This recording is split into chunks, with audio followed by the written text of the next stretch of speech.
السلام عليكم دمان daawadayaal ku soo dhawaada dabcan muddo haatan 4 bilood laga joogo wax barnaamij ammaan soo dhigan barteeda YouTube-ka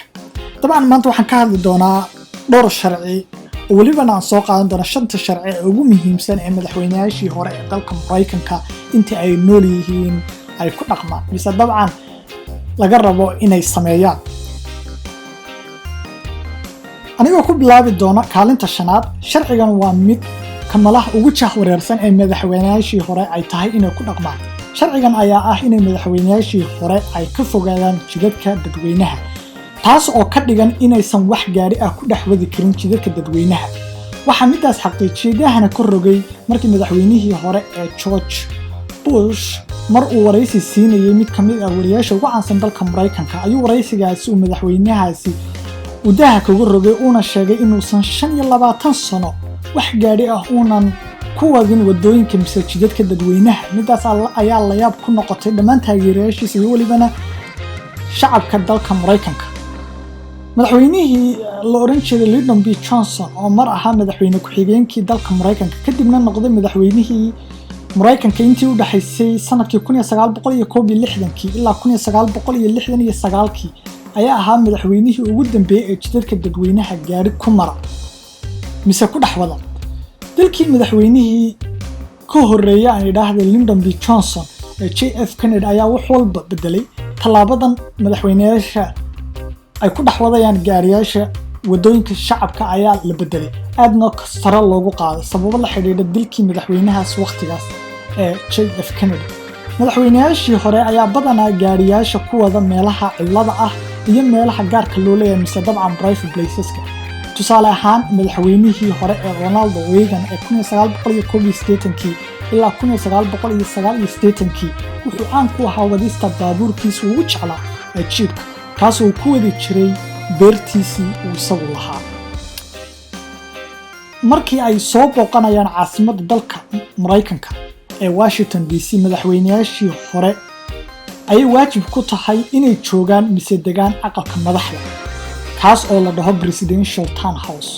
laakiin waxa badanaa lagu dhiirigeliyaa inay midaas sameeyaan ay dabcan hoteelada ka fogaadaan maxaa yeelay gurigani wuxuu dabcan hore u leeyahay una dejisan borotokoolada amniga sidoo kalena salka hoose mise dhulka hoose ee gurigan waxa ku yaala qolalka amniga lagu sugo markay madaxdu amni darro la soo gudboonaato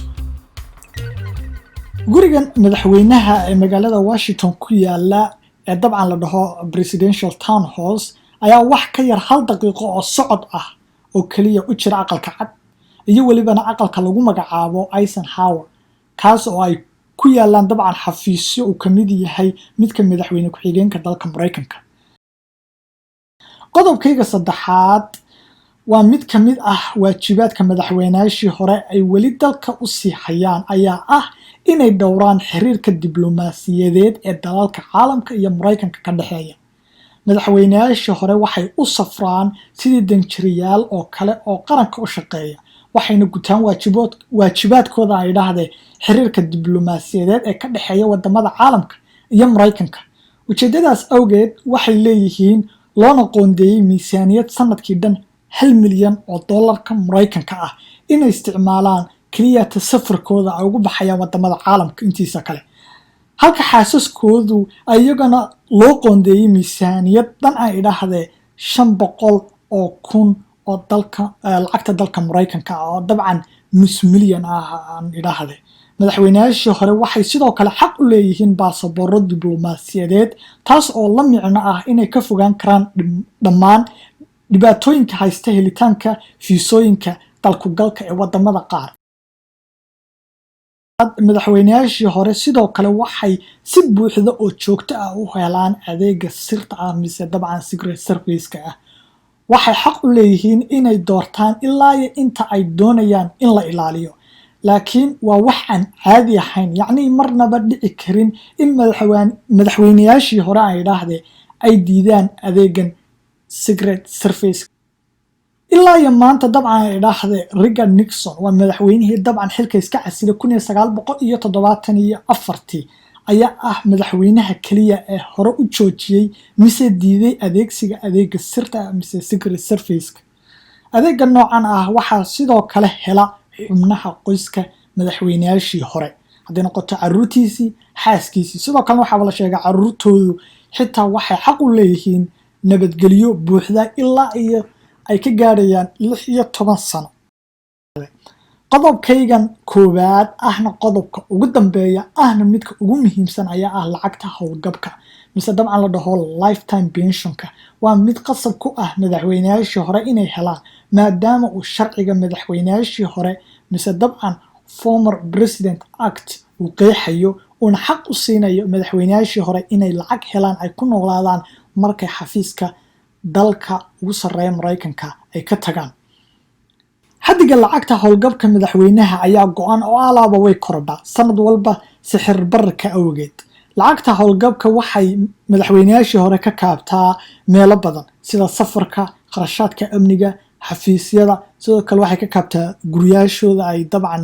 degan yihiin walow ay dowladdu ay siiso. waxyaalo badan bay ka kaabtay. sanadkii 2017 howlgab sanadeedku dabcan madaxweynayaashii hore loo qoondeeyay waxay ahayd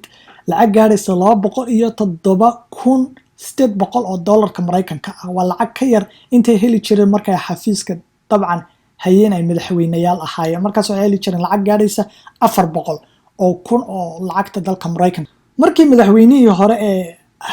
aan idhaahdo Harry Truman oo ahaa madaxweynihii intii u dhaxaysay 1945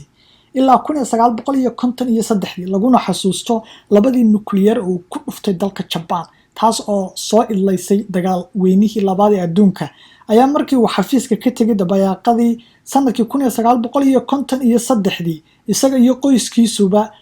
waxay la soo darseen dhaqaale xumi iyo burbur aad u baahsan waxaana madaxweynahaas lagu tilmaamaa inuu ahaa madaxweynihii ugu faqiirsanaa dalka Mareykanka. kadib markaas waxaa la go'aamiyey inay lacagta howlgabku ay sidii mushahar oo kale ah ay madaxweynayaashii hore ugu noqoto si loo ilaaliyo sharafta iyo sumcadda madaxweynayaashii hore ay ku dhex leeyihiin bulshada ay madaxweynaha u haayeen ee dalka Mareykanka.